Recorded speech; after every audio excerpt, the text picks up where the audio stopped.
This is an essential weakness of both the Democratic and Republican Party.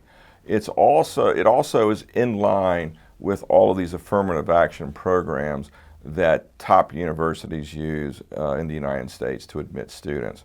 One of the reasons why I chose Cambridge in the United Kingdom was because in the British world, if you want to go to Oxford and Cambridge, arguably the two best universities on the planet, you don't get into those universities because of your skin color, your gender, or your ethnic group. The number one criteria that those universities use for admission is you have to be incredibly smart or you have to be really, really good at something. So if you're an Olympic level sportsman and you also happen to be pretty good academically, you're very likely to get into Oxford or Cambridge and join one of their sporting programs. If you are an incredibly smart person academically, then when I say that, we're talking basically straight A students, then you are very likely to get in. But when we're talking about Harvard and Yale and the other Ivy League schools across the United States, they allocate a certain number of positions for females, a certain number of positions for males. They're going to take so many students from this state and that state. They're going to take so many students from this ethnic group or that ethnic group. They are essentially social engineering their classes.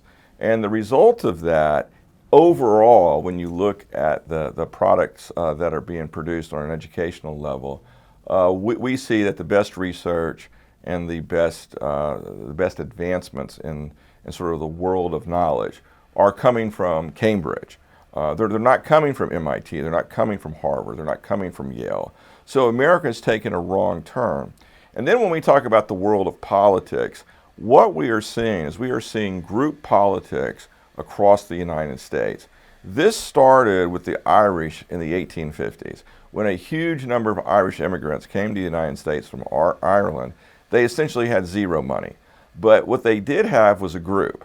And they realized that they could gather their group together and they could take over the local governments. And this is exactly what happened in New York City. I mean, this is a well-documented history. I mean, there are names that I can throw out there like Tammany Hall, for example. And this concept of gathering the members of your group, so like today it might be females, it might be males, it might be Asian people, it might be African American people, whatever that group is, we still see this dynamic being played out in American politics. But just going back to the Irish there for a minute, the Irish stuck at this for a century and a half. And in the process, they tried to get several candidates in the White House. And John F. Kennedy was, of course, the first Irish American to make it into the White House. So it was a very long, 100-year concerted effort by the Irish community to put one of their own in the White House. Well, in my opinion, this is a major, major problem in U.S. politics. And I call it group politics.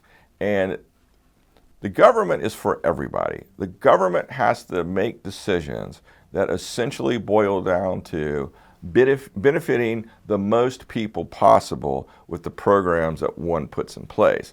And that's not what we have right now. What we have right now is group politics, which basically means Biden comes into office. So he turns right around. If you look at his administration, he has got every ethnic group represented in his administration. He has got every gender group represented in his administration.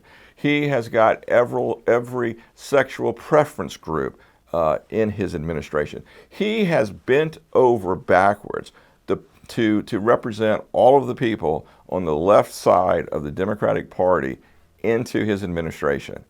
This is pathetic. This is not making America great. It's making America look weak. And then, because we don't care what your sexual preference is in the Quigley administration. We don't care what gender you are. We think it's ridiculous that people spend their entire days and weeks talking about, is it a he, is it a she?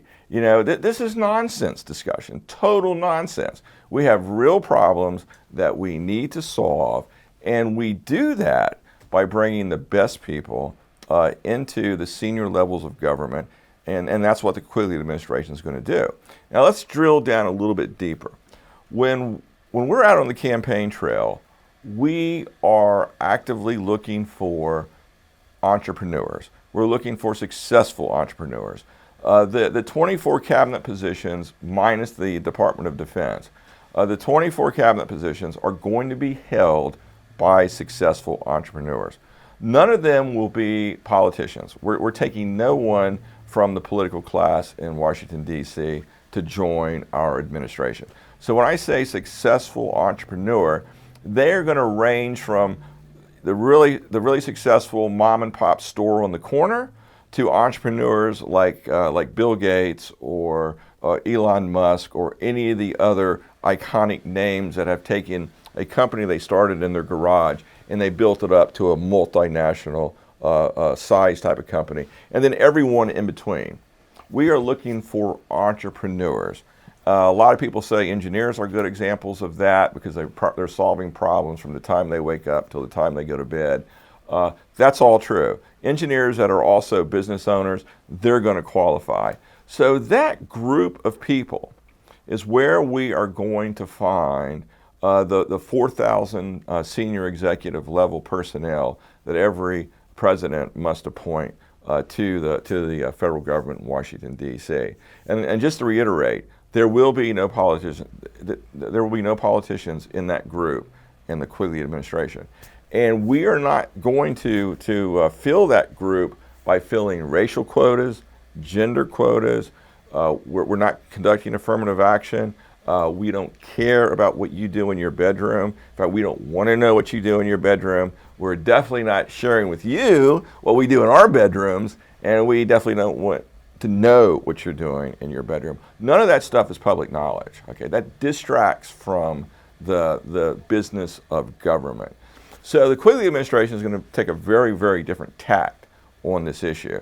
And for the first time in American history, we're going to see an administration that has done nothing their whole life and will do nothing for those 4 or 8 years but solve problems day in and day out.